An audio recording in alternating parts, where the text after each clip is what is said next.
I walked into my son's kitchen at 7:43 p.m. on a Tuesday in October, and I heard 5 words that would destroy everything I thought I knew about my family.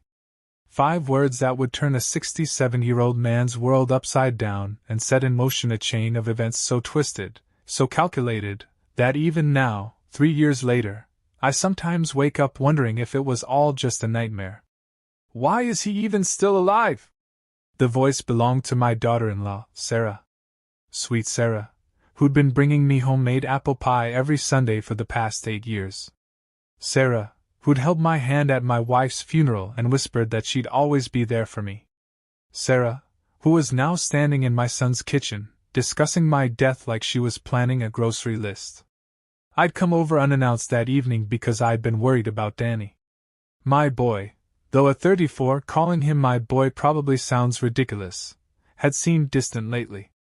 Short phone calls, cancelled dinners, that look in his eyes like he was carrying the weight of the world.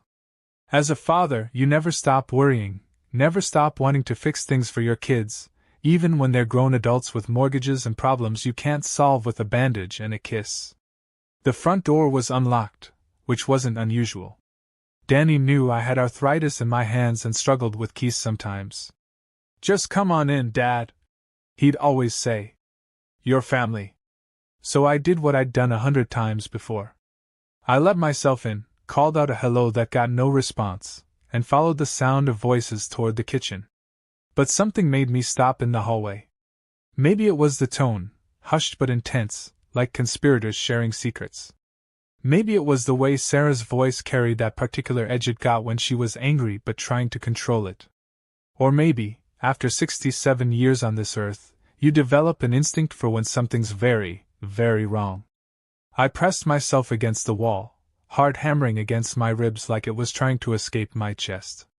If you've ever felt that moment when your body knows something terrible is coming before your mind catches up, you know exactly what I'm talking about.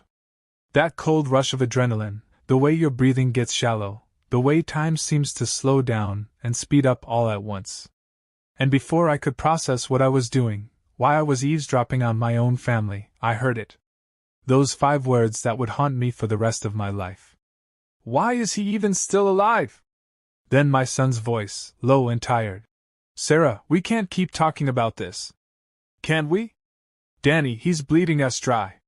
The medical bills, the constant emergencies, having to drop everything every time he has one of his episodes. When was the last time we had a vacation?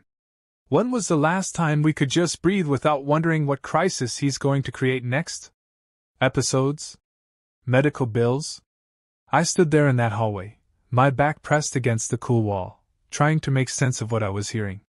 I'd always been healthy as a horse. Sure, I had the usual complaints of a man my age, the arthritis, some blood pressure medication, reading glasses I was always losing, but episodes? What episodes? If you're watching this and you've ever had that moment where reality tilts sideways, where everything you thought you knew suddenly becomes questionable, then you understand what happened to me in that hallway.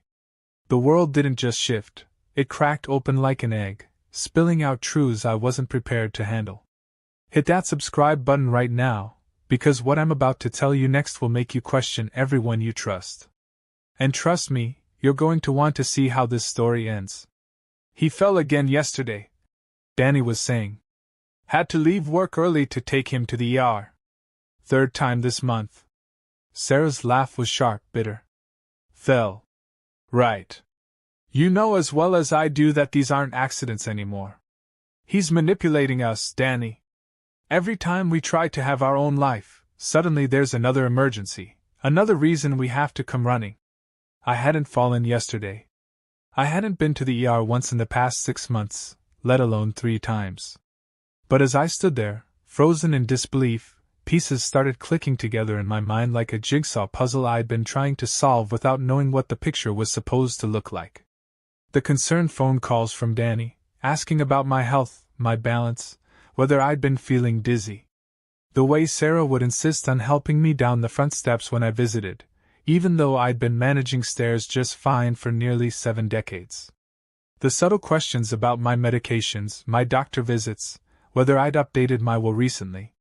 The will. Oh God, the will. The insurance policy expires when he turns 70. Sarah continued, and I could hear her moving around the kitchen, probably doing dishes or wiping counters the way she did when she was agitated. 3 more years of this, Danny. 3 more years of being at his beck and call while he drains our savings and ruins our marriage. It's not that simple, Danny said, but his voice lacked conviction. He's my father. And what about your wife? What about your future children? What about the life we planned before he became this burden? Burden. The word hit me like a physical blow, stealing the breath from my lungs. I'd raised this boy from diapers, walked the floors with him when he had colic, taught him to ride a bike, to throw a curveball, to change a tire. I'd worked double shifts at the factory for 16 years to pay for his college, went without vacations and new clothes and all the little luxuries so he could have opportunities one never had. When his mother died 5 years ago, I'd given him half of everything I owned because I wanted him to feel secure, wanted him to know he'd always have something to fall back on.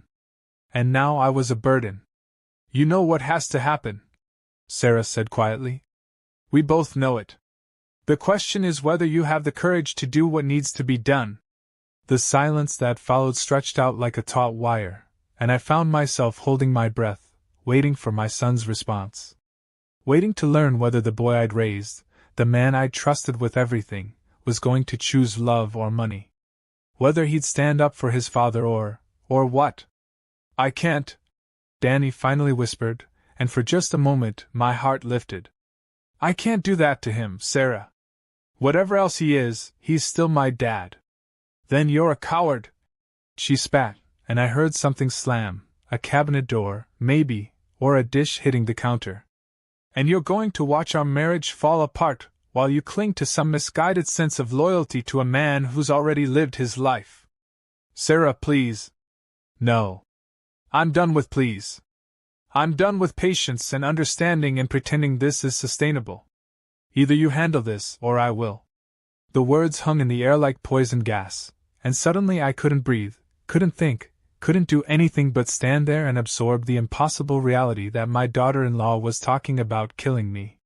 Not metaphorically, not in some abstract way, but actually ending my life. And my son wasn't saying no. I don't know how long I stood there, paralyzed by shock and betrayal. It could have been seconds or minutes or hours. Time had lost all meaning. But gradually, I became aware of movement in the kitchen, the sound of chairs scraping against the floor, footsteps approaching the hallway where I stood. I needed to leave. Now. Before they found me there, before I had to look into their faces and pretend I hadn't heard what I'd heard. Before I had to smile and accept Sarah's hug and Danny's concerned questions about my health while knowing they were planning my death. But as I turned to slip away, something inside me rebelled. A voice that sounded suspiciously like my late wife Martha's whispered in my ear. Not yet, Harold. Don't run yet. You need to know how deep this goes. So instead of fleeing, I pressed myself deeper into the shadows and listened as they made their plans. Plans that would either destroy my family or save my life. And as I stood there in that hallway, eavesdropping on my own execution, one thought crystallized in my mind with perfect, terrible clarity. If they wanted to play games with my life, I was going to teach them exactly what this old man was capable of. The war for my survival was about to begin. The thing about betrayal is that it doesn't just break your heart, it rewires your brain. As I finally slipped out of Danny's house that night, moving like a ghost to rooms where I'd celebrated birthdays and holidays and all the small moments that make up a life, I felt something fundamental shift inside me. The trusting father died in that hallway. What emerged was something harder, colder, and infinitely more dangerous. I drove home in a daze, my hands shaking so badly I had to pull over twice. Each time I closed my eyes, I heard Sarah's voice. Either you handle this, or I will. The casual way she'd said it, like she was talking about taking out the trash or picking up milk at the store. Not murder. Just handling things. My house felt different when I walked in. The same furniture, the same pictures on the walls, the same coffee cup I'd left in the sink that morning, but now everything looked like evidence in a crime scene. Because that's what my life had become, hadn't it? A crime scene where the victim was still breathing, still walking around, still stupid enough to trust the people planning to kill him. I poured myself 3 fingers of whiskey, the good stuff Martha had given me for our 40th anniversary, and sat in my recliner, staring at the wall and trying to make sense of what I'd learned. The medical emergencies that weren't happening. The insurance policy I apparently had that expired when I turned 70. The will that Sarah seemed very interested in. That's when it hit me. The will I'd updated 6 months ago at Danny's suggestion. "Just to make things easier when the time comes, Dad," he'd said. "So Sarah and I don't have to deal with probate and lawyers and all that mess while we're grieving." Grieving. Right. I'd left everything to Danny, of course. The house, the savings, the small life insurance policy from my union days. It wasn't a fortune by any means, maybe $200,000 all told, but to a young couple struggling with student loans and a mortgage, it would feel like hitting the lottery. Especially if they didn't have to wait for nature to take its course. The whiskey burned going down, but it helped steady my hands enough to think clearly. I had advantages they didn't know about. First, they had no idea I'd overheard their conversation. Second, they thought I was a doddering old fool who couldn't see past the ends of his own nose. And third, this one made me smile for the first time since I'd heard those 5 terrible words. They had no idea who they were dealing with. See, Danny knew his father as the guy who worked at the factory, who coached his little league team, who grilled burgers on Sundays and told the same jokes over and over until Martha would roll her eyes and change the subject. What he didn't know, what I'd never told him because some stories aren't for children, was what I'd done in Vietnam. I'd been 19 when they shipped me overseas in 1968. Scared, angry, and convinced I was going to die in some rice paddy on the other side of the world. But I didn't die. Instead, I learned things about survival, about reading people, about the fine art of staying alive when everyone around you wants to kill you. Skills I'd buried for 45 years because I thought I'd never need them again. I was wrong. If you've ever had to reinvent yourself to survive, you know it's not as dramatic as it sounds in movies. There's no montage, no inspirational music. Just a quiet, methodical process of becoming someone your enemies won't recognize until it's too late. And that night, sitting in my recliner with Martha's whiskey burning in my chest, I began that transformation. The first step was intelligence gathering. I needed to know exactly what Danny and Sarah were planning, when they planned to do it, and how they intended to make my death look accidental. Because make no mistake, they weren't stupid enough to try anything that would look like murder. Whatever they had in mind would be clever, subtle, and designed to leave them looking like grieving victims rather than calculating killers. I spent the next 3 days acting exactly like the helpless old man they thought I was. When Danny called to check on me, and oh, how those concerned phone calls made my skin crawl now that I knew what they really meant, I played my part perfectly. A little confused about what day it was. A little worried about my balance. Just helpless enough to need their help, but not so obviously declining that they'd feel the need to accelerate their timeline. "I had another dizzy spell yesterday," I told him during one of these calls, hating myself for each lie but knowing it was necessary. "Almost fell down the stairs to the basement." "Dad, that's the 3rd time this week," Danny said, and I could hear the excitement he was trying to hide. "Maybe you should see Dr. Peterson, get checked out." "Oh, I'm sure it's nothing," I replied, playing the stubborn old fool. "Probably just need to drink more water. Still, it wouldn't hurt to be safe. Sarah and I worry about you living alone in that big house." Sarah worries. Right. Sarah worries about how long she'll have to wait for her inheritance. But while I was playing the declining patriarch, I was also watching. Learning their routines, their habits, their weaknesses. Danny worked late on Thursdays, which meant Sarah was home alone. Sarah went grocery shopping every Saturday morning at exactly 9:30, always to the same store, always following the same route. They had dinner with Sarah's parents every other Sunday, which gave me a regular window when I knew exactly where they'd be. More importantly, I was learning about their finances. It's amazing what people will tell you when they think you're too senile to understand the implications. During my visits, I'd shuffle around their house, playing the confused old man while actually cataloging everything I saw. The stack of overdue bills on their kitchen counter. The credit card statements they left lying around. The tense phone conversations about mortgage payments that they thought I couldn't hear from the living room. They weren't just greedy. They were desperate. That changed everything. Desperate people make mistakes, take risks they wouldn't normally consider. But they also become infinitely more dangerous, because desperation has its own logic, its own morality. When you're drowning, you'll pull anyone down with you if it means you might survive. The breakthrough came on a Thursday evening. Danny was working late, and I'd stopped by to drop off some of Martha's recipes that Sarah had asked for. She invited me in for coffee, and we sat in their kitchen, the same kitchen where I'd overheard them planning my death, making small talk about the weather and the neighbors. "Harold," she said after we'd exhausted the safe topics, "can I ask you something?" I looked up from my coffee cup, giving her my most benign grandfather smile. "Of course, sweetheart. Have you thought about what you want to happen when you're not able to live independently anymore?" There it was. The opening gambit, delivered with the practiced concern of someone who'd rehearsed this conversation in her head a dozen times. "Oh, I suppose I'll figure that out when the time comes," I said, waving a dismissive hand. "Hopefully that's still a long way off." Of course, she said quickly. "It's just, well, Danny and I have been talking, and we want you to know that we're here for you. Whatever you need. Whatever I need. Like a pillow over my face while I sleep?" But I just smiled and patted her hand. "You're such a good girl, Sarah. Danny's lucky to have you."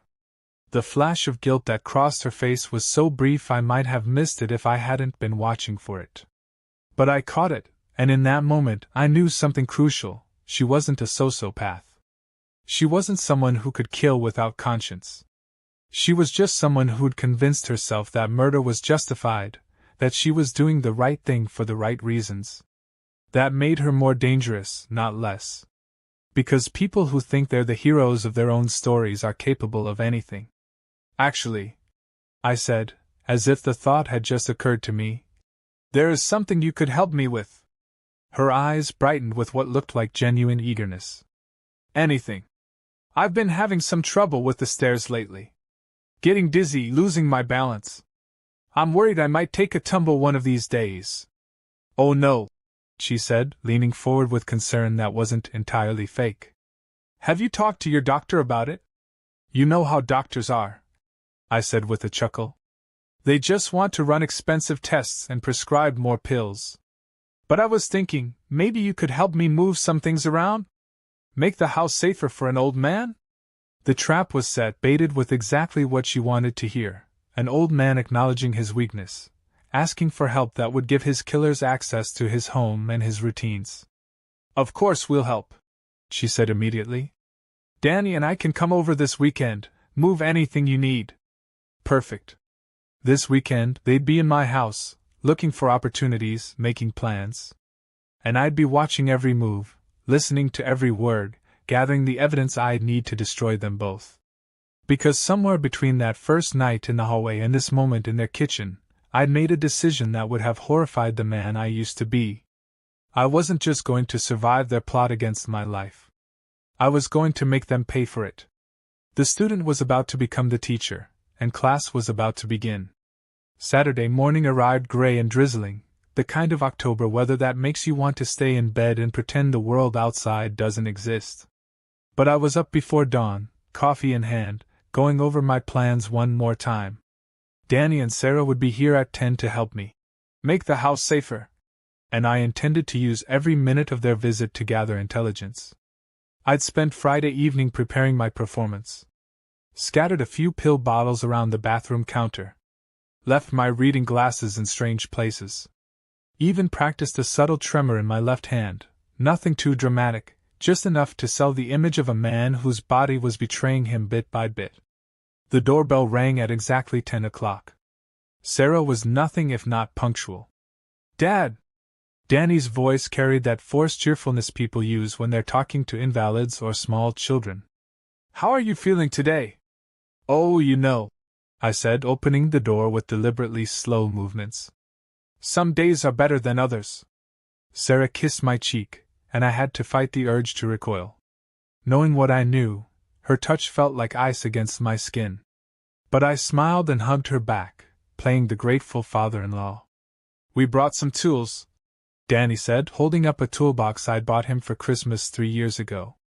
Figured we might need to install some grab bars, maybe move some furniture around. That's very thoughtful, I said, leading them into the living room. I've been thinking about what needs to be done. For the next hour, we walked through the house together, and I watched them catalog every potential hazard with the intensity of generals planning a siege. They were particularly interested in the stairs, both the main staircase to the second floor and the narrower steps that led down to the basement. These stairs are pretty steep, Dad, Danny observed, running his hand along the banister. And this railing feels a little loose. It wasn't loose. I'd checked it myself the night before. But I nodded sagely and said, You know, I have been grabbing onto it pretty hard lately when I get dizzy. Sarah knelt at the top of the stairs, examining the carpet. This edge is starting to come up a little. You could catch your toe on it. Again, not true. But I bent down to look, making a show of my stiffness. I hadn't noticed that. Good eye, sweetheart. They exchanged a look over my head, quick, but not quick enough. The look of conspirators recognizing an opportunity. We moved through the rest of the house with the same methodical attention to detail. The bathroom, where they noted the lack of grab bars and the slippery tile floor. The kitchen, where they pointed out how high I had to reach for dishes in the upper cabinets.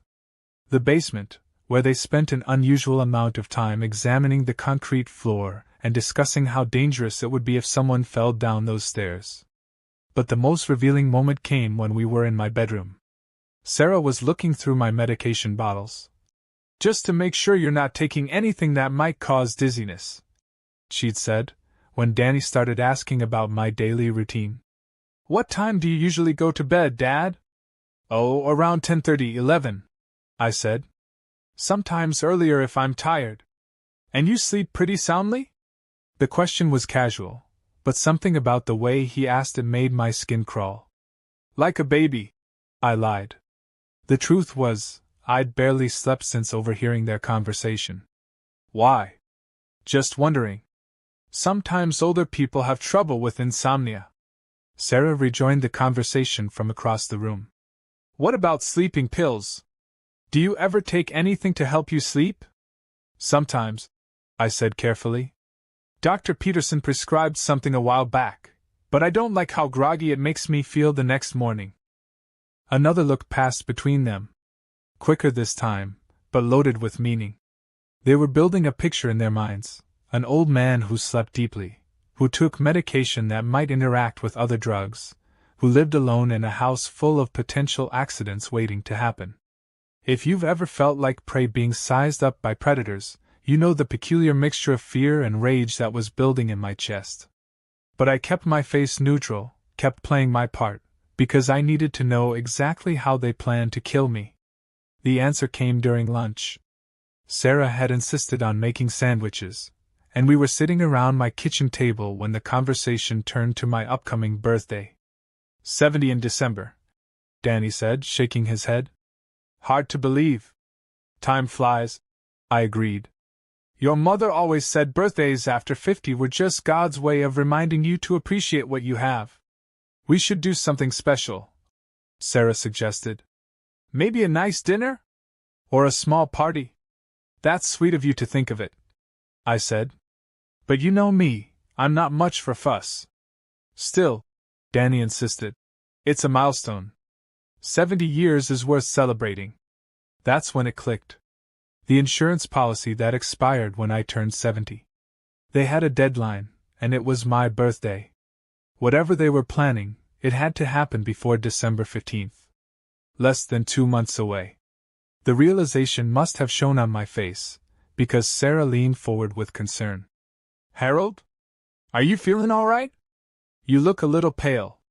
Just tired, I said quickly. All this talk about making changes to the house, it's a lot to think about. Maybe you should rest, Danny suggested. Sarah and I can finish up the assessment, and put together a plan for you. Perfect. They wanted time alone in my house, time to plan without having to maintain their facades. That's a good idea, I said, standing slowly and making a show of steadying myself against the table. I think I'll lie down for a bit. I went upstairs to my bedroom but didn't close the door completely. From where I lay on the bed, I could hear their voices drifting up from the kitchen below. They were speaking quietly, but sound carries in old houses, especially when you know exactly what to listen for. Definitely declining faster than we thought, Sarah was saying. The stairs are perfect, Danny replied. Especially the basement stairs. Concrete floor, no carpet to break a fall. We need to make sure he actually goes down there, though. He doesn't use the basement much anymore. I was thinking about that. What if we told him we were worried about the furnace? Asked him to check something down there? That could work. Or we could hide something he'd need to go looking for. The medication thing might be easier, Sarah said. Mix something with those sleeping pills he mentioned. Make it look like he got confused, took too many. Except there'd be an autopsy. They always do autopsies when someone dies alone. Not necessarily. Not if there's an obvious cause of death and a history of declining health. They were discussing my murder with the same casual efficiency they might use to plan a vacation. No emotion, no hesitation, just cold calculation about the best way to kill an old man and make it look accidental. I lay there listening to them plan my death, and something inside me that had been holding on to hope finally snapped. These weren't people who could be reasoned with, who might change their minds if they understood how much they were hurting me. These were predators who saw me as nothing more than an obstacle between them and financial security. Which meant I had to stop thinking of them as my son and daughter-in-law and start thinking of them as what they really were, the enemy. We need to be smart about this, Danny was saying. No rush, no obvious setups. Just create opportunities and wait for the right moment. How long do we wait? Not long. The insurance expires in December, remember? We need this handled well before then. And if he doesn't have an accident naturally? The pause that followed chilled me to the bone. Then we'll have to help nature along, Danny said quietly. One way or another, this gets resolved before his birthday. I closed my eyes and tried to reconcile the voice I was hearing with the little boy who used to climb into my lap to read bedtime stories. But that little boy was gone, replaced by someone I didn't recognize, someone who could talk about murdering his father like it was a chore that needed to be checked off a to-do list. They spent another 20 minutes discussing logistics. When I was most vulnerable, how to avoid suspicion, what story they'd tell the police and the insurance company. By the time they called up to say goodbye, I had a complete picture of their plan. It was elegant in its simplicity. They'd wait for me to have one of my dizzy spells, which they'd be happy to help along with the right medications slipped into my food or drink. Then they'd suggest I go to the basement to check on something, maybe the furnace or the water heater. A confused, medicated old man losing his balance at the top of concrete stairs wouldn't raise any eyebrows, especially with a documented history of falls and dizziness. The perfect crime, carried out by the perfect suspects, the grieving son and daughter-in-law who'd done everything they could to keep the old man safe. After they left, I sat in my kitchen for a long time, staring at the spot where they'd planned my murder. The betrayal should have broken me. The knowledge that my own son wanted me dead should have sent me into despair. Instead, I felt something I hadn't experienced in years, the cold, focused clarity of a man who knows exactly what he has to do to survive. They wanted to play games with an old soldier's life? Fine. Let the games begin. The thing about warfare is that the side with the best intelligence usually wins. Over the next 2 weeks, while Danny and Sarah thought they were positioning me for the perfect accident, I was building a case file that would have made my old Army intelligence unit proud. Every conversation was recorded on a digital device I'd bought at an electronics store. Every visit was documented with timestamps and notes. Every lie they told, every false concern they expressed, every piece of their murderous puzzle, I caught it all. But intelligence without action is just expensive paperwork. I needed a plan that would not only save my life but also ensure they paid for what they were trying to do.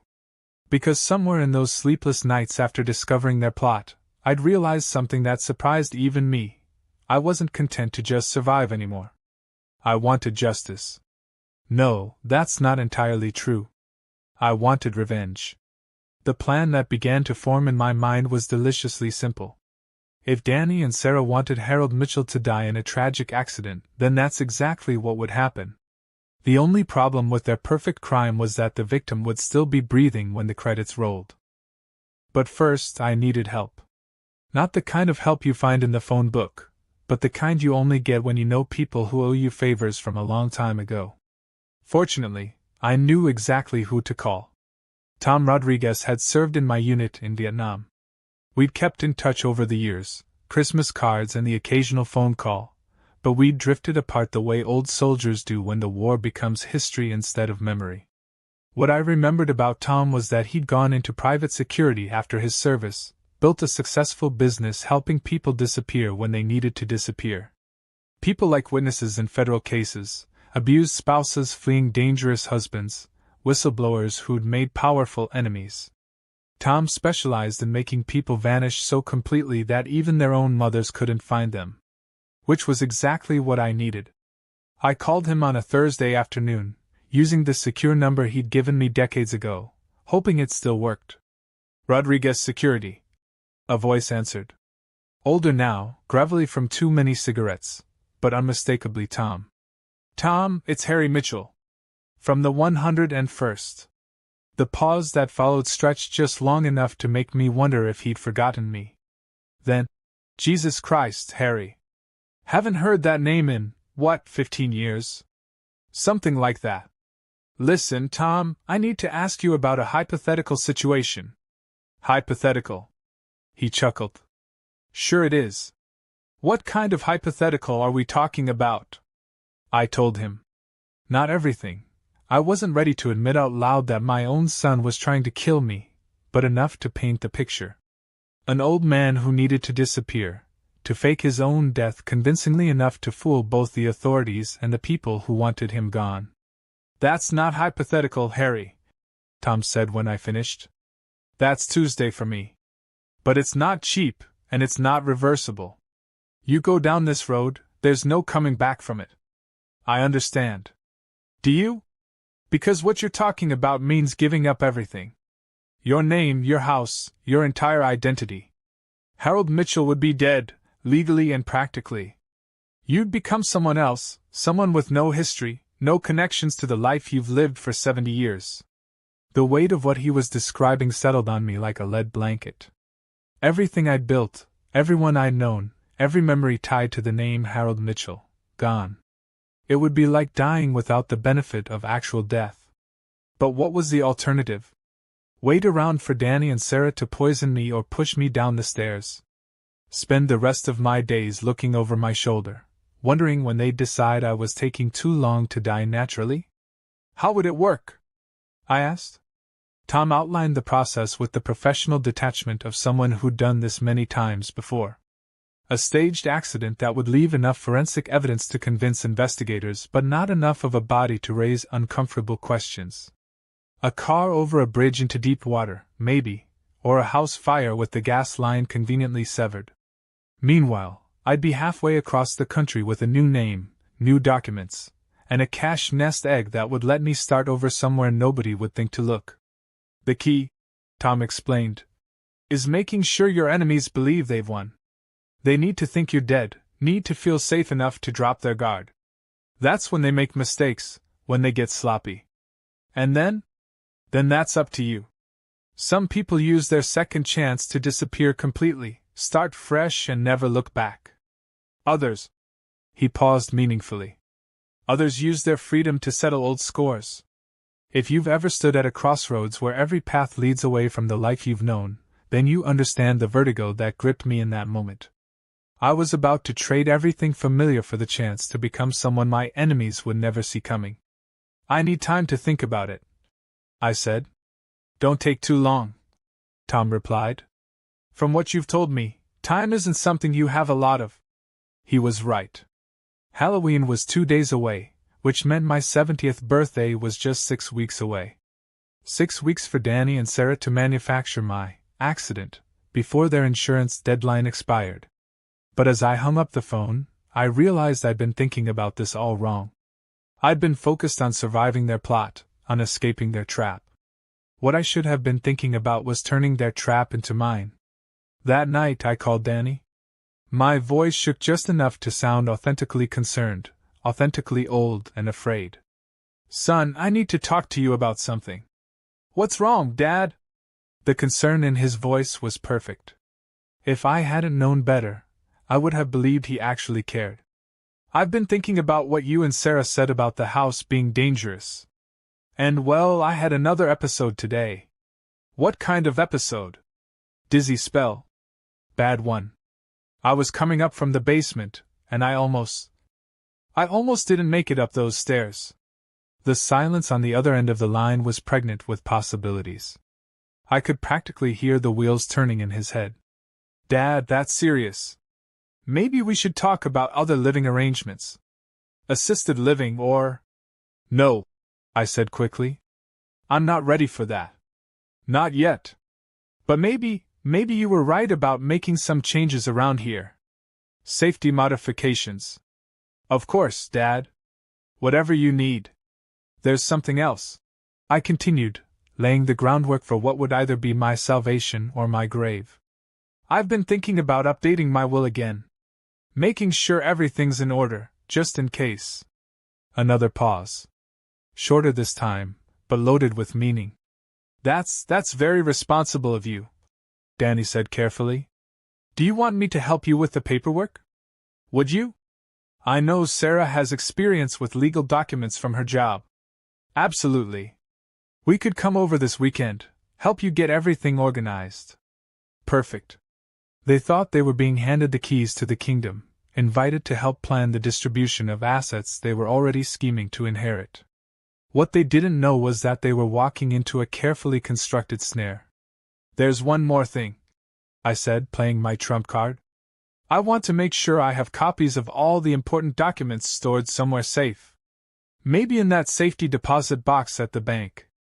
But first, I need to clean out the basement storage room, make sure I haven't missed anything important down there.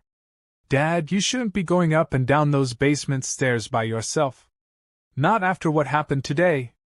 "You're probably right," I agreed. "But I know where everything is, and some of it's personal. Things from your mother, from the war. I'd rather handle it myself, you understand?" "I understand, but—" "Tell you what," I interrupted, as if the idea had just occurred to me. "What if I did it when you and Sarah were here? That way, if I did have another dizzy spell, you'd be right upstairs. I'd feel safer knowing you were nearby." The bait was set. I was offering them exactly what they'd been planning, an opportunity to get me alone in the basement, near those concrete stairs, at a time when I'd be vulnerable and they'd have plausible deniability. "That sounds like a good compromise," Danny said, and I could hear the excitement he was trying to hide. "When were you thinking? This Saturday? After we finish with the will paperwork?" "Perfect. Sarah and I will be there."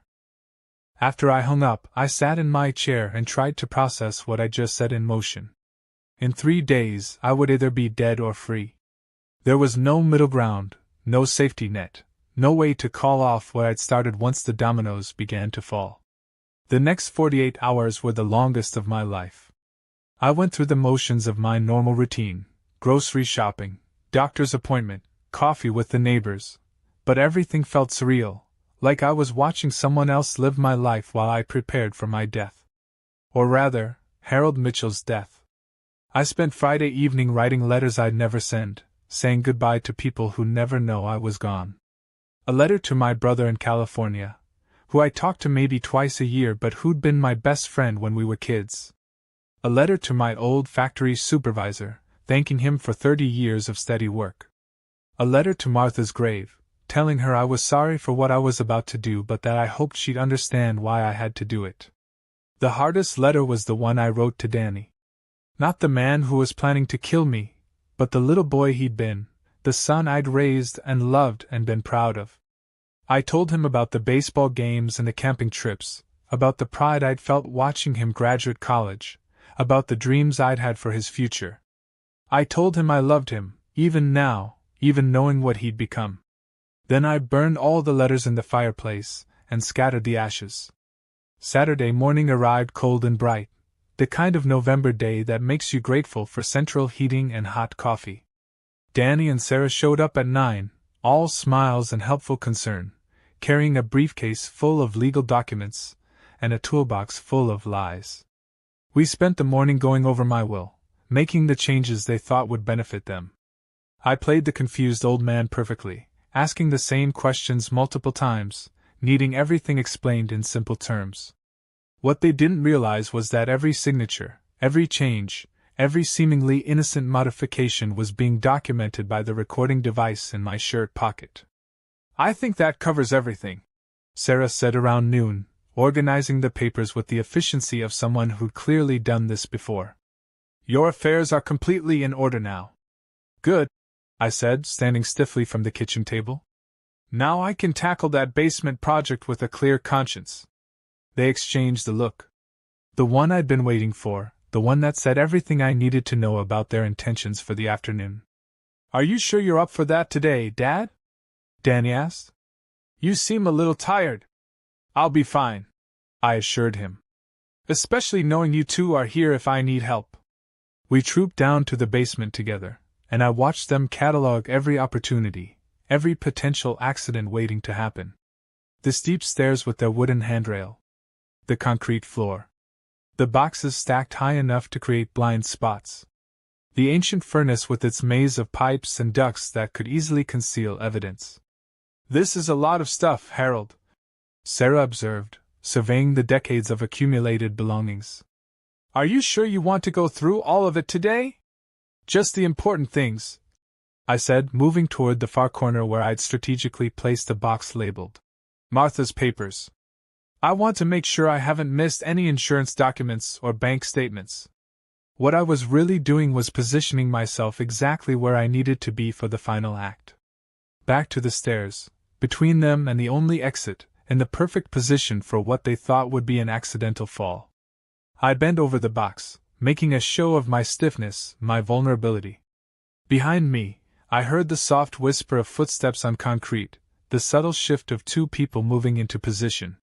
"Dad," Danny said, his voice oddly strained. "Maybe you should sit down for a minute. You look a little pale." I turned around, and the expression on their faces told me everything I needed to know. This was it. The moment they'd been planning, the perfect opportunity to end Harold Mitchell's life and claim his insurance money. Sarah was holding something in her hand, a small bottle that looked suspiciously like the sleeping medication they'd seen in my bathroom cabinet. Danny was moving toward me with the careful deliberation of someone who'd rehearsed this moment in his mind. "You know," I said conversationally, as if I hadn't noticed their positioning, their intent, the way they were looking at me like predators closing in for the kill. "I've been thinking about something interesting lately." They froze, uncertainty flickering across their faces. "What's that, Dad?" Danny asked, his voice tight with barely controlled anticipation. I smiled, and for the first time in weeks, it was completely genuine. "I've been thinking about what it must feel like to realize you've made a terrible, terrible mistake." The confusion in their eyes was beautiful to watch. They'd expected a confused, medicated old man stumbling toward an accident. What they got instead was someone who'd been 3 steps ahead of them from the very beginning. "I know what you've been planning," I continued, my voice growing stronger with every word. "I know about the insurance policy, about the timeline, about your late-night conversations in the kitchen where you discussed the best way to murder me." The color drained from Sarah's face. The bottle in her hand trembled, then fell to the concrete floor with a sound like breaking glass. "Dad, what are you talking about?" Danny tried to maintain the facade, but his voice cracked like a teenager's. "I'm talking about the fact that you've been planning to kill me, son. And the fact that, as of about 10 minutes ago, everything you've said and done in the past month has been documented and delivered to someone who will make sure the truth comes out if anything happens to me." It was a bluff, but a good one. The panic in their eyes told me it was working. "You're confused," Sarah said desperately. "Harold, you're not thinking clearly. Maybe we should call your doctor." "My thinking has never been clearer," I replied. "Clear enough to know that if I stay in this house, in this life, one of you will eventually succeed in killing me. So I've made arrangements to ensure that doesn't happen." That's when Danny lunged at me, desperation overriding whatever was left of his conscience. But I'd been expecting it, preparing for it, and despite my age, I still remembered how to handle myself in a fight. The combat reflexes I'd learned 50 years ago in a jungle on the other side of the world kicked in like muscle memory. I sidestepped his charge, grabbed his wrist, and used his own momentum to send him sprawling across the concrete floor. Sarah screamed and rushed toward me, but by then I was already moving toward the stairs, toward escape, toward the new life that waited beyond this basement where my old life would finally, officially end. "Goodbye, Danny," I called over my shoulder as I reached the top of the stairs. "Goodbye, Sarah. Enjoy spending the rest of your lives wondering when I'm going to reappear." I locked the basement door behind me, trapping them with their guilt and their rage and their slowly dawning understanding that they'd lost everything. Then I walked out of Harold Mitchell's house for the last time, leaving behind 7 decades of life and taking with me only what I needed for what came next. Revolution. The thing about faking your own death is that you only get one chance to do it right. Screw it up, and you're either actually dead or wishing you were. But do it perfectly, and you become the most dangerous person in the world, someone your enemies think they've already defeated. Tom Rodriguez met me at a truck stop outside of town at 3 a.m. on a Tuesday in November. I'd been hiding in a motel for 3 days since the confrontation in my basement, waiting for Danny and Sarah to make their next move. They'd called the police, of course, claiming I'd had some kind of episode, become paranoid and violent.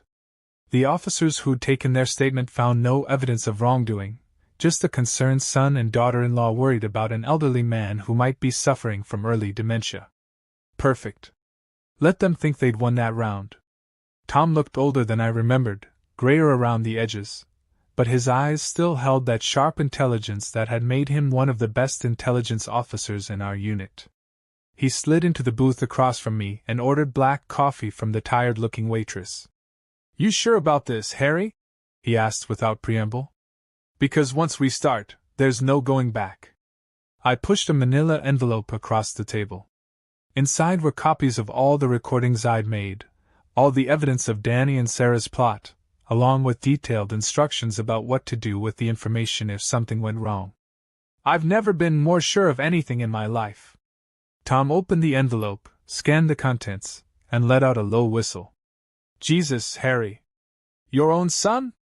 My son died when he decided money was more important than family. What's left is just a stranger wearing his face." Tom nodded, understanding in a way only another soldier could. "Fair enough. Here's how this works." He laid out the plan with military precision. Tomorrow night, Harold Mitchell would take his car for a drive along the winding mountain road that led to Silver Lake. The road was notorious for accidents, especially in November when early ice made the curves treacherous. Sometime around midnight, Harold's car would skid off the road at the sharpest turn, crash through the guardrail, and plunge into 40 feet of black water. The car would be found the next morning. Inside, investigators would discover Harold's wallet, his watch, traces of his blood on the dashboard where he'd hit his head during the crash. But Harold's body would never be recovered, a common occurrence in Silver Lake, where the currents were strong and the bottom was littered with decades of debris. Meanwhile, the real Harold Mitchell would be 100 miles away, healing from the minor cuts and bruises Tom's team had inflicted to provide the blood evidence. By the time the search was called off, Harold would have a new name, new documents, and a new life in a place where Danny and Sarah would never think to look. "What about the evidence against them?" I asked. "The recordings, the proof of what they were planning?" Tom smiled, and it wasn't entirely pleasant. "That's the beautiful part. Dead men can't testify, but dead men can leave behind very detailed suicide notes. Notes that explain exactly why they chose to end their lives rather than wait for their loving family to do it for them." The elegance of it took my breath away. Danny and Sarah would think they'd finally won, that Harold's death had solved all their problems. They'd collect the insurance money, sell the house, start their new life built on blood money. And just when they felt safe, just when they'd convinced themselves they'd gotten away with murder, the evidence would surface. Evidence that would destroy them both. "How long do I wait?" I asked. 6 months minimum," Tom replied. "Long enough for them to get comfortable, to make mistakes, to spend money they shouldn't have. The investigation will stay open officially, but after 6 months of no body and no new evidence, everyone will assume you're dead. That's when they'll start acting like they're free and clear. And then? Then you decide how much justice you want, and in what form." I spent the next 24 hours in a safe house Tom had arranged, a cabin deep in the woods where cell phones didn't work and the outside world felt like a distant memory. I used the time to write letters, real ones this time, that would be mailed to people who mattered after Harold Mitchell's death was confirmed. A letter to my brother, explaining that I loved him but that I'd had to make an impossible choice. A letter to my pastor, asking him to remember me as I was, not as the bitter old man I'd become. A letter to Martha's sister, telling her how much Martha's family had meant to me over the years. But the most important letter was the one I'd never send, the one that would never be mailed.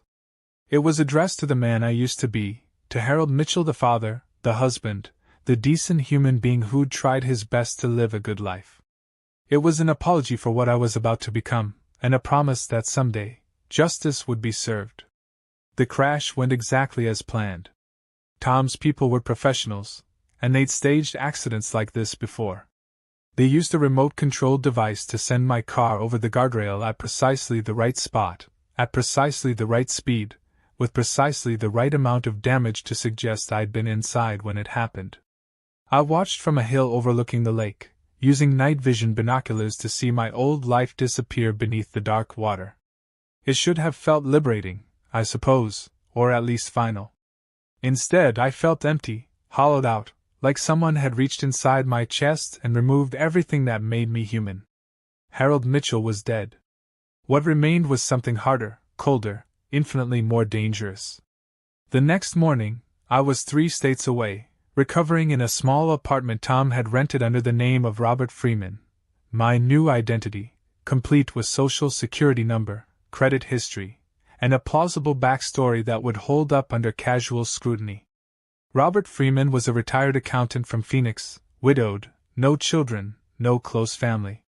A gray man living a gray life, the kind of person nobody notices or remembers. Perfect camouflage for what I intended to do next. The news coverage was everything we'd hoped for. Local station ran a story about the tragic accident that had claimed the life of beloved local resident Harold Mitchell, 67, who was survived by his son Daniel and daughter-in-law Sarah.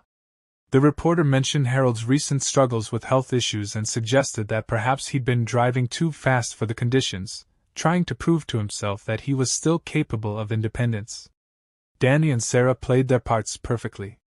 The grieving family members, shocked by the sudden loss, grateful for the community's support during this difficult time.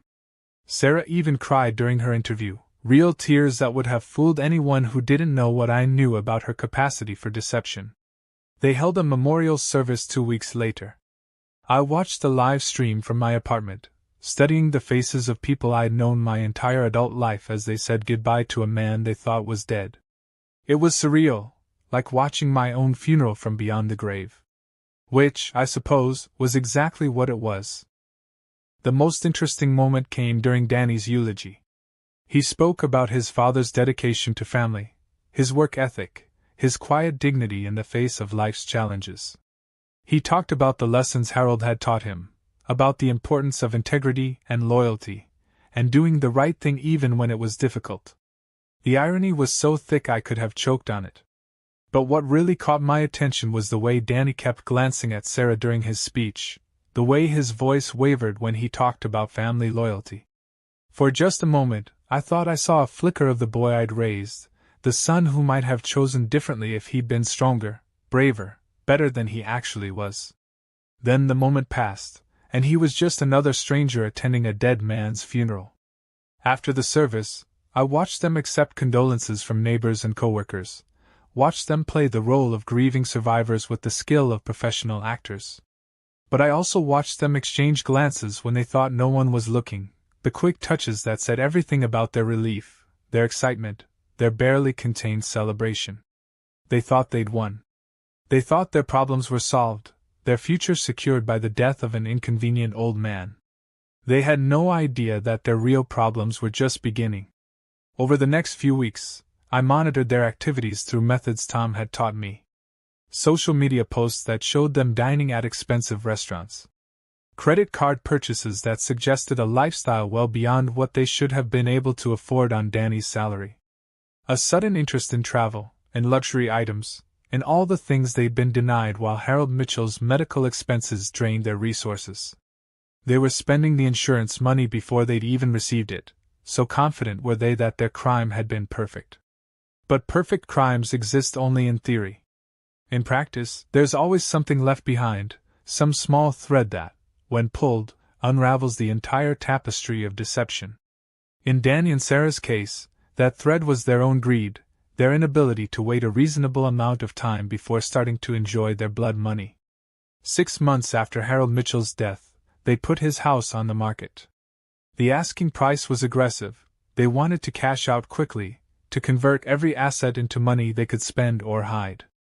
The real estate listing described it as a motivated sale, by heirs who needed to settle the estate quickly. That was the first mistake. The second was using the proceeds to buy a house twice as expensive as anything they should have been able to afford, a sprawling suburban palace that screamed new money and poor judgment. The third mistake was getting comfortable enough to start talking about their perfect crime. I know this because Tom's people had been monitoring their communications for months, waiting for them to incriminate themselves. It didn't take long. Success made them cocky, and cocky people make stupid decisions. The recording that sealed their fate was made at a restaurant in the expensive part of town, where Danny and Sarah were celebrating their first anniversary of being free. They'd had too much wine, were feeling too safe, and started reminiscing about how clever they'd been, how perfectly they'd planned Harold's accident. "I still can't believe he was so paranoid at the end." Sarah laughed, her voice slightly slurred.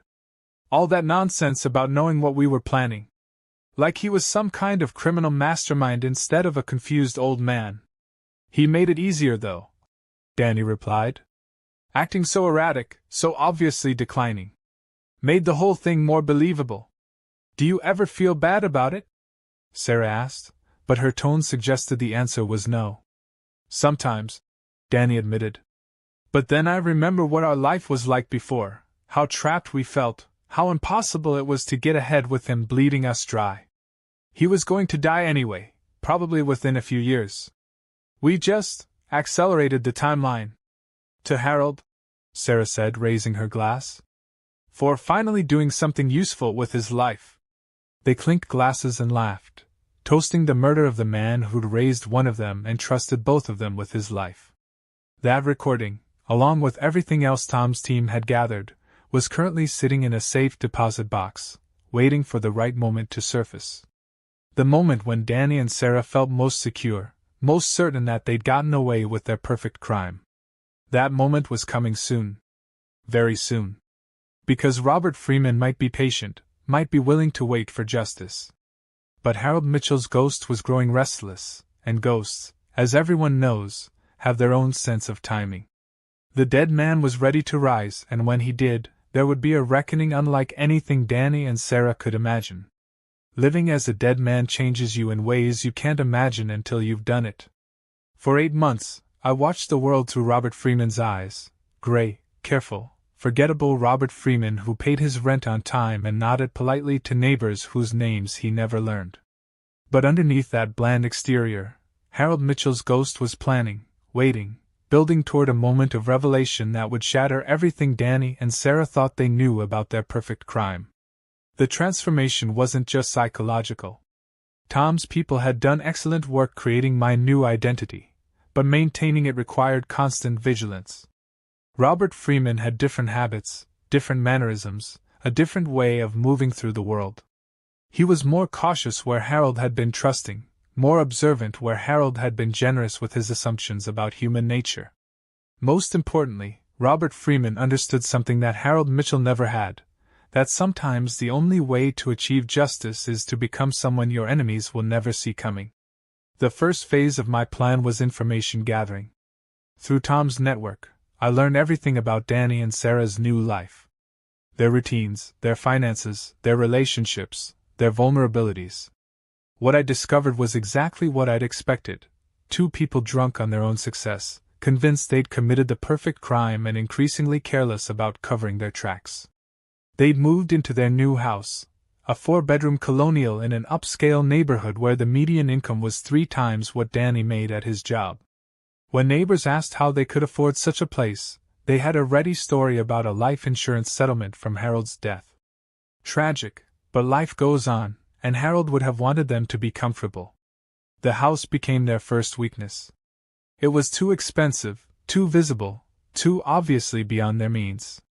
More importantly, it was financed based on income projections that assumed Danny would continue working at his current job for the next 30 years. They'd mortgaged their future on the assumption that their crime would never be discovered. That assumption was about to be tested. The second weakness was Sarah's spending. She'd always been careful with money during the lean years, clipping coupons and hunting for bargains like her life depended on it. But with Harold's insurance money burning a hole in her pocket, she'd gone completely in the other direction. Designer clothes, expensive jewelry, a luxury car that cost more than most people made in a year. She documented every purchase on social media, of course, because what good is expensive taste if nobody knows about it? Her Instagram account became a catalog of conspicuous consumption, each post a breadcrumb in the trail that would eventually lead investigators back to the source of her sudden wealth. But their biggest weakness was their marriage itself. Success hadn't brought them closer together, it had revealed the fundamental rot at the core of their relationship. Two people who could plan a murder together, it turned out, had trouble trusting each other with much else. I learned this through surveillance reports that Tom's people filed weekly. Danny had started drinking heavily, guilt and paranoia eating away at whatever conscience he'd managed to preserve. Sarah had become controlling, obsessive about maintaining their cover story, suspicious that Danny might crack under pressure and confess everything. They fought constantly now, usually about money but really about fear. Fear that they'd be caught, fear that they couldn't trust each other, fear that the ghost of Harold Mitchell might somehow reach out from his watery grave and drag them down with him. They were right to be afraid. 9 months after Harold Mitchell's death, I decided it was time for the ghost to make his first appearance. Not Robert Freeman, not some elaborate scheme, just a simple reminder that dead men sometimes have longer memories than the living expect. I started small. A wreath delivered to their house on what would have been Harold's 71st birthday, with a card that read, "In memory of a father who deserved better. From someone who remembers." No signature, no return address, nothing that could be traced back to me. Sarah found it on their doorstep and called Danny at work, hysteria creeping into her voice as she described the flowers, the card, the implication that someone knew more than they should about Harold's death. "It's probably just from one of his old friends," Danny told her, but I could hear the uncertainty in his voice through the recording device Tom's team had placed in their house. "Someone who remembered his birthday." "What if it's not?" Sarah demanded. "What if someone suspects something?" "Suspects what?" "That a 70-year-old man with health problems had a car accident on an icy road?" "Sarah, you're being paranoid." But paranoia, as Harold Mitchell had learned too late, sometimes keeps you alive. The second reminder came a week later. A newspaper clipping slipped under their front door, an article about insurance fraud investigations and how modern forensic techniques could uncover crimes that had gone undetected for years. Someone had highlighted certain passages, the ones about digital forensics, about how investigators could recover deleted communications, about how lifestyle changes after receiving insurance payouts often triggered secondary investigations. This time, Danny came home from work to find Sarah pacing the living room, the newspaper clipping crumpled in her fist. "This isn't random," she told him. "Someone's sending us a message." "Who?" "Harold's dead, Sarah. We saw the car go into the lake." We watched them drag it out. There was blood on the dashboard. His wallet was still inside.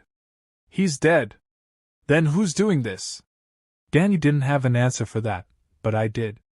Harold Mitchell was dead, but his ghost was very much alive, and that ghost was just getting started. The third reminder was the most personal. A photo slipped into their mailbox, taken the night Harold died. It showed Danny and Sarah having dinner at an expensive restaurant, celebrating their freedom while search and rescue teams were still looking for Harold's body in Silver Lake. On the back of the photo, someone had written, "Interesting timing for a celebration. Some might call it suspicious."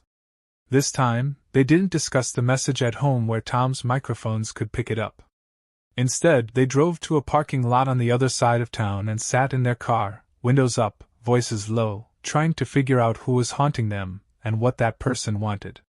I knew this because I followed them. Not Robert Freeman, carefully maintaining his distance and his cover, but Harold Mitchell's ghost, moving through the shadows like smoke, invisible but undeniably present. I parked 3 spaces away and listened to their panicked conversation through a directional microphone Tom had provided. "We need to call the police," Sarah was saying. "Report the harassment, get them involved." "And tell them what?" Danny replied.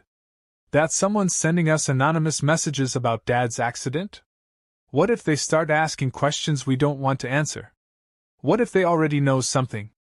What if this is some kind of test, seeing how we react?" "You're being paranoid again." "Am I?" "Danny, think about this logically. Someone knows enough about our situation to send targeted messages at exactly the right psychological moments. Someone who knows we celebrated the night Harold died. Someone who understands insurance fraud investigations well enough to send relevant articles. This isn't random harassment. This is someone who knows." Danny sat in silence for a long moment, and I could see him struggling with possibilities he didn't want to consider. Finally, he spoke, his voice barely audible even through my amplified listening device. "What if he's not dead?" The words hung in the air between them like a curse. Sarah stared at her husband as if he'd gone insane. "That's impossible. We saw the car. We saw a car go into the lake. We never saw his body. There was blood, Danny. His wallet, his watch. All things that could be faked if someone really wanted to disappear." Sarah shook her head violently. "No. No, that's crazy. Harold wasn't smart enough to fake his own death. He was a confused old man with health problems. He couldn't have planned something like that." But even as she said it, doubt crept into her voice. Because the Harold Mitchell they'd been planning to murder had surprised them once before, in that basement confrontation where he'd revealed he knew about their plot. If he'd been smart enough to figure out their plan, might he have been smart enough to turn the tables completely? "We need to find out for sure," Danny said finally. "We need to know if he's really dead or if he's out there somewhere, playing games with us." "How?" "I don't know. Hire a private investigator, maybe. Someone who can look into this without involving the police." They sat in that parking lot for another 20 minutes, 2 guilty people slowly coming to terms with the possibility that their victim might have become their hunter.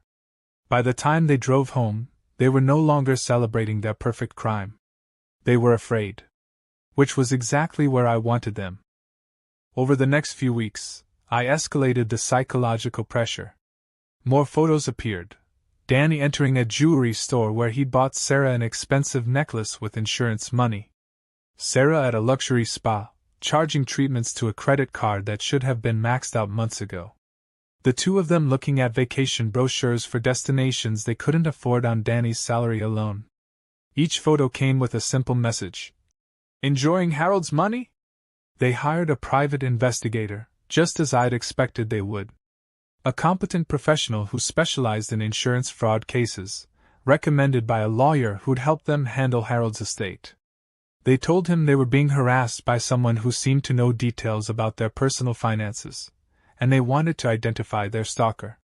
What they didn't tell him was why someone might be interested in their finances, or what they'd done to earn Harold's money, or why the harassment seemed so specifically targeted at their guilty consciences. The investigator's report, which I obtained through channels Tom preferred not to discuss, was thorough and professional. He'd found no evidence that Harold Mitchell was alive, no indication that the car accident had been staged, no forensic inconsistencies that would suggest foul play. Harold Mitchell was, according to all available evidence, definitively dead. But the investigator had also noted something interesting.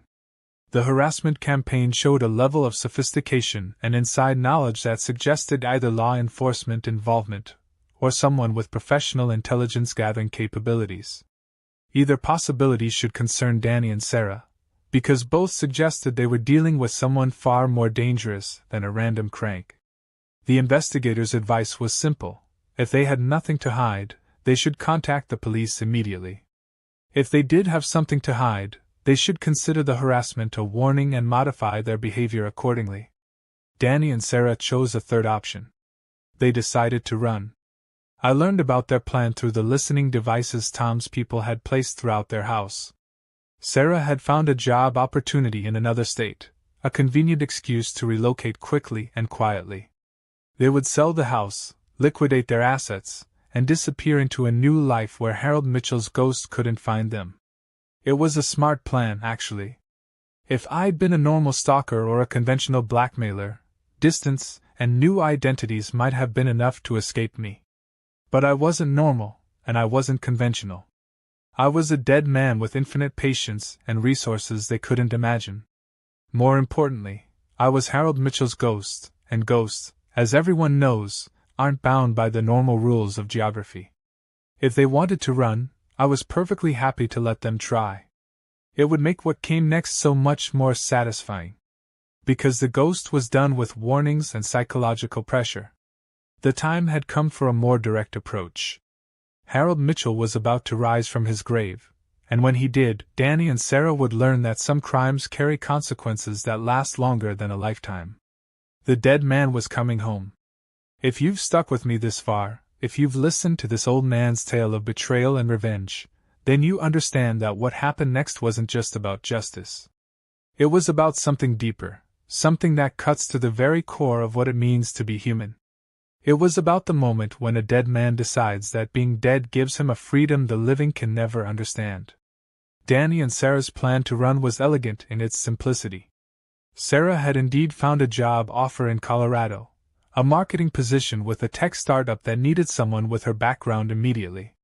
They would sell their house quickly, taking a loss if necessary, and relocate within 60 days. New city, new life, new beginning far from whatever ghost was haunting their current existence. What they didn't know was that their ghost had been preparing for this moment for months. Through Tom's network, I'd learned everything about their planned escape route. The job offer in Denver that Sarah thought was random had actually been arranged by one of Tom's corporate contacts, a legitimate position at a real company, but one where every employee, every computer system, every communication would be monitored by people who reported back to me. They weren't escaping to freedom. They were walking into the most sophisticated trap I'd ever constructed. But before I sprang that trap, I wanted them to understand exactly what they'd lost when they decided to murder Harold Mitchell. I wanted them to know that their victim hadn't been a helpless old man but someone who'd survived dangers they couldn't imagine, who'd learned skills they never dreamed existed, who'd simply chosen to live a quiet life until they forced him to remember who he really was. The revelation came on a Thursday evening in late March, exactly 1 year after I'd first overheard them planning my death. They were in their kitchen, that same kitchen where it all began, packing boxes and trying to coordinate the logistics of their move. "I still think we're overreacting," Danny was saying, wrapping dishes in newspaper with the distracted efficiency of someone who'd been packing for weeks. "Whoever was sending those messages stopped months ago. Maybe they got bored and moved on. Or maybe they're waiting for us to get comfortable again," Sarah replied, sealing a box with tape that screeched like fingernails on a chalkboard. "Either way, I'll feel better when we're 1,000 miles away from here." That's when the doorbell rang. They froze like deer caught in headlights, because they weren't expecting anyone, and after months of anonymous harassment, unexpected visitors had taken on sinister implications. The doorbell rang again, followed by a polite knock. "Pizza delivery," a voice called out. "Order for Mitchell." Danny and Sarah looked at each other with the kind of confusion that comes from hearing something impossible. They hadn't ordered pizza. More importantly, they hadn't used the name Mitchell for anything in over a year. Danny had legally changed his surname back to his mother's maiden name, Henderson, as part of their preparation for starting fresh. But someone had ordered pizza for the Mitchell family. Someone who knew they were home, who knew their address, who was sending them a message wrapped in extra cheese and pepperoni. Danny opened the door cautiously, chain lock still attached, peering through the crack at a delivery driver who looked exactly like what Central Casting would order for the role. Teenage, bored, holding a pizza box and checking his phone for the address. "Sorry, but we didn't order any pizza," Danny said. "Says here Mitchell, this address," the kid replied, showing him the receipt. "Already paid for, including tip. Someone called it in about 20 minutes ago." Danny's hands shook as he took the receipt. The name on the order was Harold Mitchell. The phone number listed was the landline from his childhood home, the number that had been disconnected when they'd sold the house 6 months ago. "Is this some kind of joke?" Danny asked, but the delivery driver had already turned away, heading back to his car with the practiced indifference of someone who'd seen every kind of customer weirdness imaginable. Sarah appeared behind Danny, reading the receipt over his shoulder. When she saw the name, she made a sound like a trapped animal. "That's impossible," she whispered. "That's completely impossible." But impossible or not, the receipt was real, the pizza was real, and the message was unmistakable.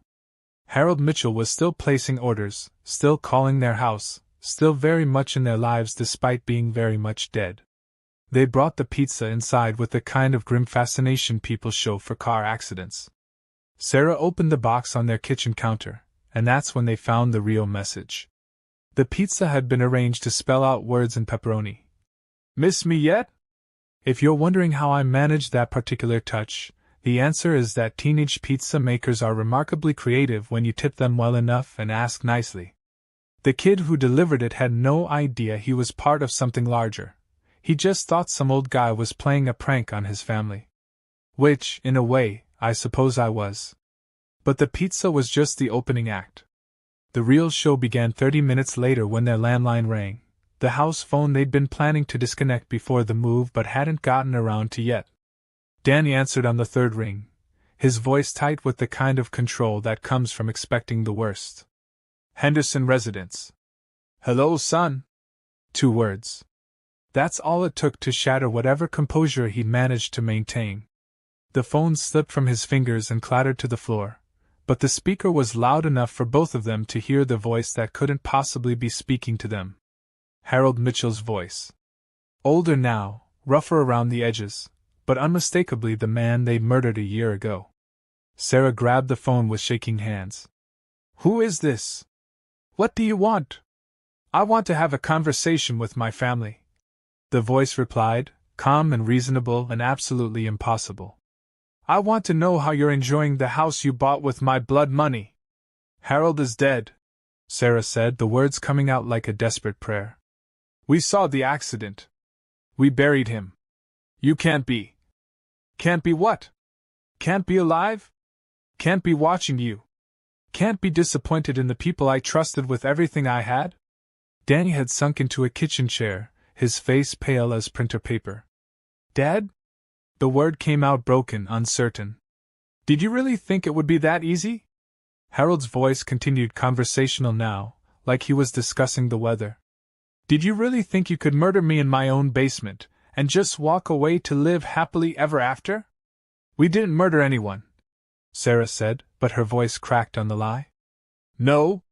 Then what would you call it when you planned to drug me, push me down concrete stairs, and make it look like an accident? What would you call discussing my death like you were planning a grocery list?"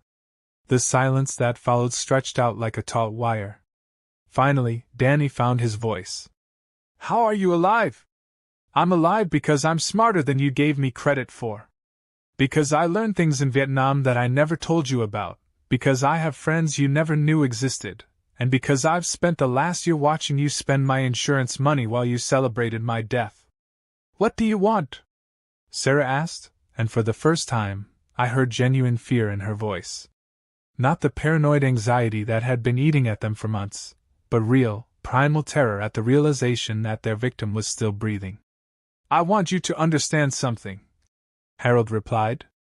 "I want you to understand that there are consequences for betrayal, that some crimes can't be forgiven, and that dead men sometimes make the most dangerous enemies of all." "Are you going to kill us?" The question came from Danny, and the childlike fear in his voice almost made me feel sorry for him. "Almost." "Kill you? Son, death would be a mercy compared to what I have planned for you." I let that sink in for a moment before continuing. "You wanted me dead so you could have my money, my house, my insurance policy. Well, congratulations, you got all of that. But you also got something else, something you didn't plan for and can't control." "What?" Sarah whispered. "You got a ghost. And ghosts, as you're about to learn, have their own sense of justice." I hung up then, leaving them alone with their terror and their slowly dawning understanding that their perfect crime had become their perfect nightmare. But the phone call was just the beginning. Over the next week, as they frantically tried to accelerate their move to Colorado, Harold Mitchell's ghost made his presence known in increasingly personal ways. Danny arrived at work one Monday to find a photo on his desk, a picture of him as a child, maybe 8 years old, sitting on Harold's lap while they watched a baseball game. Someone had written on the back, "Remember when you used to love your father?" Sarah found a similar photo in her car, tucked under the windshield wiper. This one showed her and Harold at her wedding, dancing father and daughter style, while Danny watched from the sidelines. The message on this one read, "You looked so happy then. What changed?" Their coworkers started asking questions. Who was leaving these photos? What did they mean? Were Danny and Sarah in some kind of trouble? The questions multiplied when Harold's gifts became more public. A flower delivery to Sarah's office, with a card that read, "In memory of the father-in-law you murdered." A singing telegram that arrived at Danny's workplace, delivering a cheerful birthday song for Harold Mitchell on what would have been his 72nd birthday. Each incident was designed to do more than terrify them. It was designed to make them look unstable, paranoid, possibly dangerous. Coworkers began avoiding them. Supervisors started asking uncomfortable questions about their mental health, their reliability, their fitness for their positions. By the end of that week, Sarah had been placed on administrative leave pending a psychiatric evaluation. Danny was facing similar scrutiny from his employers, who were concerned about his increasingly erratic behavior and his habit of jumping every time the phone rang.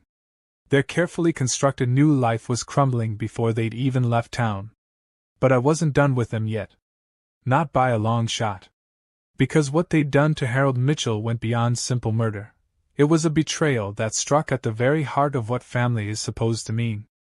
And betrayals like that require a special kind of justice, the kind that can only come from someone who understands exactly how much they'd stolen when they decided to kill the man who'd loved them unconditionally. The ghost was just getting started. And the living were about to learn that some sins follow you no matter how far you run. The thing about revenge is that it's not satisfying unless your enemies understand exactly why they're being destroyed. Over the next month, as Danny and Sarah's world collapsed in slow motion, I made sure they knew that every disaster, every humiliation, every moment of terror was a direct result of their decision to murder Harold Mitchell. Their move to Colorado became a desperate flight rather than a planned relocation. Sarah lost her job after the psychiatric evaluation revealed what her supervisors called concerning paranoid ideation and potential dissociative episodes. Danny managed to keep his position a little longer, but his productivity had plummeted as he spent more time looking over his shoulder than focusing on work. They sold their house for $60,000 less than they'd paid for it, desperate to liquidate assets and disappear before Harold's ghost could destroy what was left of their lives. The real estate agent asked uncomfortable questions about their motivation for such a quick, low-price sale, but they brushed off her concerns with vague explanations about job opportunities and family emergencies. What they didn't know was that the buyer was one of Tom's shell companies, which meant Harold Mitchell's ghost now owned the house they'd bought with his insurance money. The irony was so perfect I almost felt bad for them. But feeling bad for people who tried to murder me wasn't a luxury I could afford. Not when there was so much more justice to be served. They arrived in Denver on a Tuesday in April, driving a U-Haul truck packed with everything they owned and haunted by the constant fear that Harold Mitchell's voice would somehow follow them across state lines. For exactly 3 days, they allowed themselves to believe they might have finally escaped their past. Then Sarah showed up for her first day at the new job, only to be told that the position had been eliminated due to budget constraints. The HR manager was apologetic but firm. The company was restructuring, and unfortunately, her role was no longer necessary. What Sarah didn't know was that Tom's people had been monitoring the company's communications for months, waiting for exactly the right moment to whisper concerns about hiring someone who'd recently been placed on psychiatric leave, someone whose former employers had questions about her mental stability. The job offer had been real, but the job itself had always been temporary. Just long enough to get them to Colorado, just long enough to isolate them from any support network they might have had back home. Danny found work as a security guard, a night shift position that paid a fraction of his previous salary. Their savings, what was left after selling the house at a loss and paying for the move, wouldn't last more than a few months. They were trapped in a cycle of declining resources and increasing desperation, with no understanding of how their perfect crime had turned into a perfect disaster. But I wasn't content to simply watch them struggle financially. I wanted them to understand the deeper implications of what they'd done, the way their betrayal had poisoned everything they touched. That understanding came in the form of a letter that arrived at their new apartment 6 weeks after they'd moved to Denver. The envelope was addressed to Mr. and Mrs. Henderson, in Harold Mitchell's distinctive handwriting, postmarked from their old hometown. Inside was a single sheet of paper with a simple message. Dear Danny and Sarah, by now you understand that distance won't save you from the consequences of your choices. But I want you to know that this isn't just about revenge. This is about justice, and justice requires that you fully comprehend what you destroyed when you decided to murder me. You didn't just kill Harold Mitchell. You killed the father who worked double shifts to pay for Danny's college. You killed the man who gave you half his savings when Martha died because he wanted his family to feel secure. You killed someone who loved you unconditionally and would have done anything to help you build a better life. But most importantly, you killed your own souls. Because people who can plan a murder over dinner, who can discuss killing a family member like it's a household chore, who can celebrate death while search teams are still looking for a body, those people have already lost the most important part of what makes them human. You wanted to know what I have planned for you. I'm going to show you what it feels like to live without a soul. I'm going to teach you what it means to be haunted not by a ghost, but by the knowledge of what you've become. The game is just beginning. Harold. They read that letter together in their tiny Denver apartment, and I watched through surveillance cameras Tom's people had installed during their move-in process. I watched Sarah's face crumble as the full weight of their situation hit her. I watched Danny stare at the letter like it was a death sentence, which, in many ways, it was. Because what they were beginning to understand was that Harold Mitchell's ghost wasn't just tormenting them randomly. He was systematically dismantling every aspect of the life they built on his blood money, piece by piece, relationship by relationship, dream by dream. The next piece to fall was their marriage itself. Living under constant stress, constant fear, constant uncertainty about when the next blow would fall, it does things to people, strips away all the pretenses and social niceties that hold relationships together. When you're afraid, when you're desperate, when you're running from consequences you can't escape, you start turning on the people closest to you. Danny had started drinking heavily again, spending money they couldn't afford on whiskey that did nothing to quiet the voice in his head that sounded suspiciously like his father's. Sarah had become obsessive about security, checking locks multiple times, insisting they change their phone number every few weeks, jumping at shadows and sounds that existed only in her increasingly paranoid mind. They fought constantly now, vicious arguments that often ended with one of them storming out into the Denver streets, walking for hours before returning to continue the same toxic cycle. They blamed each other for their current situation, each convinced that the other's weakness or stupidity had somehow brought Harold's ghost down on them. This is your fault. Sarah screamed during one particularly vicious fight that Tom's microphones picked up with crystal clarity. "If you hadn't been such a coward in the basement that day, if you'd just done what needed to be done instead of letting him escape." "My fault?" Danny shot back. "You're the one who wanted him dead in the first place. You're the one who kept pushing and planning and scheming until I went along with it. Because you were too weak to solve our problems yourself. Too weak to stand up to him. Too weak to take control of our own lives. And look where your strength got us. Look where all your brilliant planning led us. We're broke, we're terrified, and we're being hunted by a dead man who won't stay buried." Round and round they went, destroying each other with words the way they tried to destroy Harold Mitchell with pills and stares and carefully planned accidents. The difference was that Harold had escaped their trap, while they were caught in one of their own making, tearing each other apart, while their victim watched from the shadows. But I wasn't content to simply watch them destroy their marriage. I wanted them to understand that every aspect of their lives, every relationship they'd ever valued, every dream they'd ever cherished, was now contaminated by what they'd done. The lesson came in the form of visits from people from their past. Sarah's sister, who'd flown out to Denver to check on them after receiving concerning phone calls from someone claiming to know about Sarah's involvement in Harold's death. Danny's best friend from college, who'd gotten similar calls and wanted to understand what was happening to his old roommate. These visits weren't coincidental. Tom's people had contacted everyone in Danny and Sarah's extended social network, planting seeds of doubt, asking careful questions, sharing just enough information to make their friends and family wonder if they really knew the people they thought they could trust.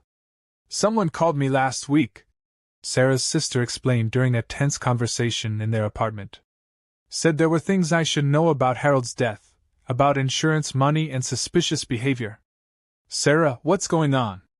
What aren't you telling me?" "It's nothing," Sarah lied, but her voice cracked with the strain of maintaining facades that were becoming harder and harder to sustain.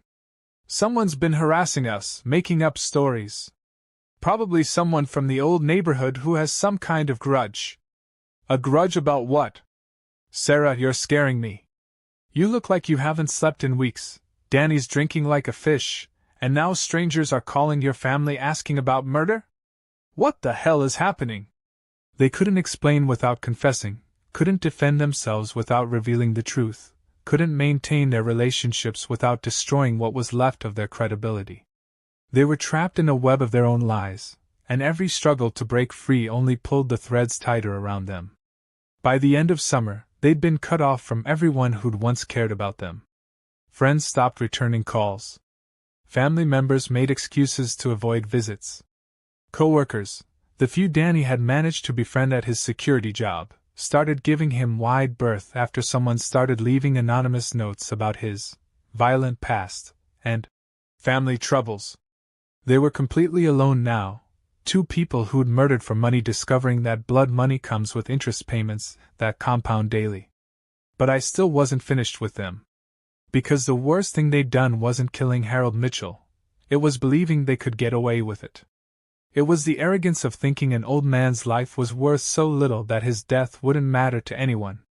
I was about to show them how wrong they were. And I was about to teach them that some ghosts don't rest until justice has been served in full, with interest, penalties, and a very special kind of retribution that only the dead can deliver to the living. The endgame was approaching, and Danny and Sarah were about to learn that their real punishment was just beginning. If you're still listening to this story, if you've stayed with me through all the twists and turns of an old man's revenge, then you know what's coming next. You know that Harold Mitchell's ghost isn't the type to simply torment his enemies forever. Sometimes, the dead want more than fear. Sometimes, they want justice. And sometimes, justice looks an awful lot like the thing they were trying to escape all along. If you've made it this far, if you've listened to every word of this impossible story, then you deserve to know how it ends. You deserve to understand what happened when Harold Mitchell's ghost finally decided that psychological torture wasn't enough, that Danny and Sarah needed to face the full consequences of their choices. The final confrontation came on a cold December morning in Denver, exactly 2 years after they'd first discussed murdering me. It was snowing, one of those heavy, wet snows that makes the world look clean and peaceful while hiding all the ugliness underneath. Danny and Sarah had been living in survival mode for months, barely scraping together enough money for rent and food, jumping at every unexpected sound, checking over their shoulders so often they'd developed permanent cricks in their necks. They'd stopped fighting with each other simply because they didn't have the energy anymore. Fear had worn them down to raw nerve endings and paranoid reflexes. Sarah had lost 30 pounds and developed a tremor in her left hand that no doctor could explain. Danny had been fired from his security job after falling asleep on duty one too many times, the result of chronic insomnia that had plagued him ever since Harold's voice had spoken to them from beyond the grave. They were surviving on Sarah's part-time work at a coffee shop and what little remained of Harold's insurance money, though they were too paranoid to touch most of it. Every dollar they spent felt like evidence of their crime, every purchase a potential clue that might lead investigators back to the truth. They'd become exactly what I'd wanted them to become, people haunted by their own consciences, prisoners of their own guilt, living proof that some crimes carry punishments that begin long before any court renders judgment. But I wasn't satisfied with their psychological destruction. I wanted them to face justice, real justice, the kind that acknowledges the full weight of what they'd done and ensures they could never hurt anyone else the way they'd hurt Harold Mitchell. The plan I'd spent 2 years perfecting was elegant in its simplicity. Danny and Sarah would confess to their crimes, not because they wanted to, but because they'd be given a choice between confession and something much worse. The choice would be delivered by Harold Mitchell in person.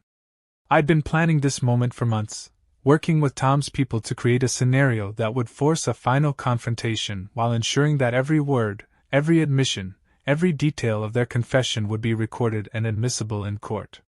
It began with a job offer. Sarah received a call from what appeared to be a legitimate marketing firm in downtown Denver, offering her a well-paid position that seemed too good to be true. Which, of course, it was. The interview was scheduled for a Saturday morning in an office building that Tom's people had rented for the occasion. Sarah arrived punctually, dressed in the best clothes she could afford, desperate for the kind of legitimate income that might let them rebuild their lives. She took the elevator to the 15th floor and found the office number she'd been given. The door was unlocked, and inside was a single chair facing a conference table where a familiar figure sat waiting for her. Harold Mitchell. Older now, thinner, with silver hair where there'd once been brown and lines around his eyes that spoke of hard years and harder choices. But unmistakably, undeniably alive. Sarah made a sound like a dying animal and collapsed into the chair, her legs unable to support her weight as she stared at the ghost made flesh. "Hello, Sarah," Harold said conversationally, as if they were meeting for coffee instead of confronting murder. "You're looking well. A little thin, maybe, but I suppose guilt will do that to a person."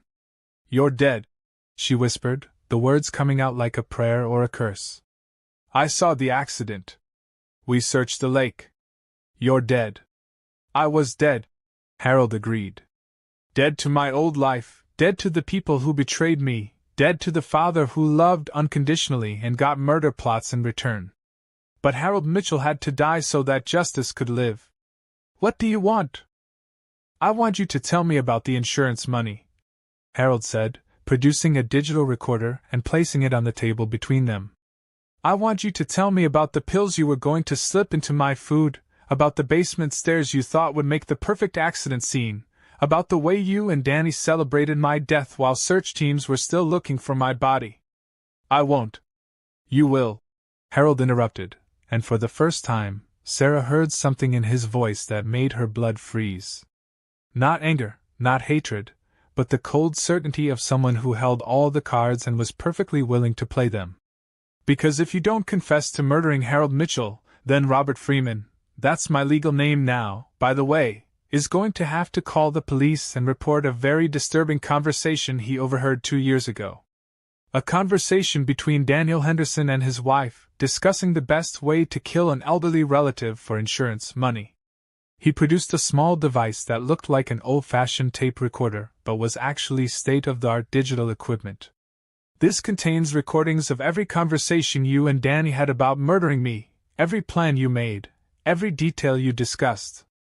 It also contains video footage of you celebrating my death, photographs of you spending my insurance money, and financial records showing exactly how you benefited from my convenient demise." Sarah stared at the device like it was a snake about to strike. That's illegal. You can't record people without their knowledge." "Actually, I can. Colorado is a one-party consent state, which means as long as one person in the conversation knows it's being recorded, it's perfectly legal. And since I was technically a party to all those conversations, you were, after all, discussing my murder, the recordings are completely admissible in court." He leaned forward, and Sarah saw something in his eyes that made her understand why soldiers had followed this man into combat zones decades ago. "But I'm not interested in technicalities, Sarah. I'm interested in justice. And justice requires that you acknowledge what you did, that you take responsibility for trying to murder a man who loved you like a daughter." "Where's Danny?" she asked, though she already suspected the answer. "Danny's having a very similar conversation with one of my associates. And just like you, he's being given a choice: confess willingly and face the consequences with whatever dignity he has left, or have the truth dragged out of him in open court while the whole world watches." The recording session lasted 3 hours. Sarah confessed to everything: the financial problems that had motivated them, the careful planning of Harold's murder, the celebration dinner while his body was supposedly at the bottom of Silver Lake, the way they'd spent his insurance money on luxuries they couldn't afford. She cried during parts of it, not from remorse but from the devastating realization that their perfect crime had been a complete illusion. Harold Mitchell had known about their plot from the beginning, had turned their trap into his own, had spent 2 years systematically destroying their lives as payment for what they tried to do to his. Meanwhile, in another office across town, Danny was having an identical conversation with Tom Rodriguez, who was posing as a federal investigator looking into insurance fraud cases. Danny's confession was even more detailed than Sarah's, perhaps because he'd been carrying more guilt, perhaps because he never fully committed to the idea of murdering his father the way Sarah had. By the end of that Saturday, Harold Mitchell had everything he needed to ensure Danny and Sarah would face justice for their crimes. But more than that, he had their acknowledgement of what they'd done, their admission that they tried to murder someone who'd never been anything but generous and loving toward them.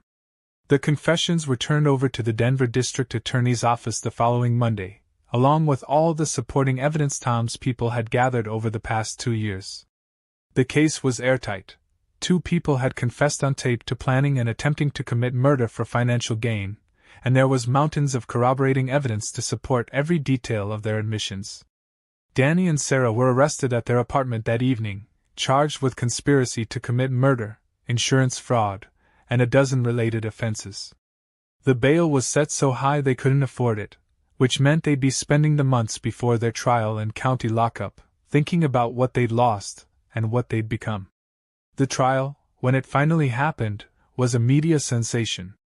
A local man who'd faked his own death to escape a murder plot by his own family, who'd spent 2 years gathering evidence and orchestrating one of the most elaborate revenge schemes anyone had ever seen. The story had everything: family betrayal, insurance fraud, a carefully planned resurrection, and justice served with the kind of poetic precision that made it feel like something out of a movie. Danny and Sarah were convicted on all counts. Danny received 25 years to life, Sarah got 20 years. The insurance company recovered most of their money, though legal fees and restitution meant Harold, now legally Robert Freeman, ended up with less than he'd started with before his death. But money had never been the point. The point had been justice, acknowledgement, and the satisfaction of proving that some crimes carry consequences that last longer than their perpetrators ever imagined.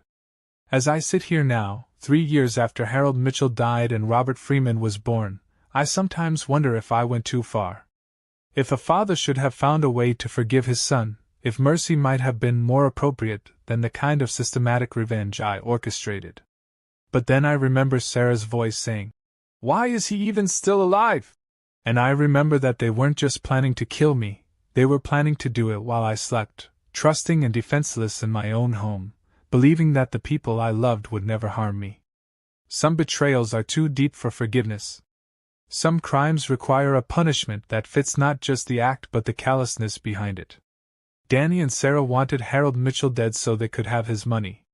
Well, they got their wish. Harold Mitchell is dead, buried as completely as if he'd actually gone into that lake 2 years ago. What they didn't count on was what would rise from his grave. If you've stayed with me this long, if you've heard this whole impossible story, then maybe you understand why I had to tell it. Not for sympathy, not for validation, but as a warning. Family isn't just about blood. It's about loyalty, about trust, about the sacred bond between people who've chosen to love each other unconditionally. When you break that bond, when you betray that trust, when you choose money over love and murder over mercy, you don't just hurt your victim. You kill something in yourself that can never be brought back to life. Danny and Sarah learned that lesson the hard way. They got Harold Mitchell's money, just like they wanted. They also got Harold Mitchell's ghost. And some ghosts, as they discovered, demand a very particular kind of payment for their rest. Hit that subscribe button if this story taught you something about the price of betrayal. Share it with someone who needs to understand that actions have consequences, that family bonds are sacred, and that some old men are a lot more dangerous than they appear. And remember, the people who love you the most are also the ones who can hurt you the most. Choose your family carefully, treat them well, and never, ever underestimate what a dead man might do to the living who wronged him. Because sometimes, the grave gives up its secrets. And sometimes, those secrets come looking for justice.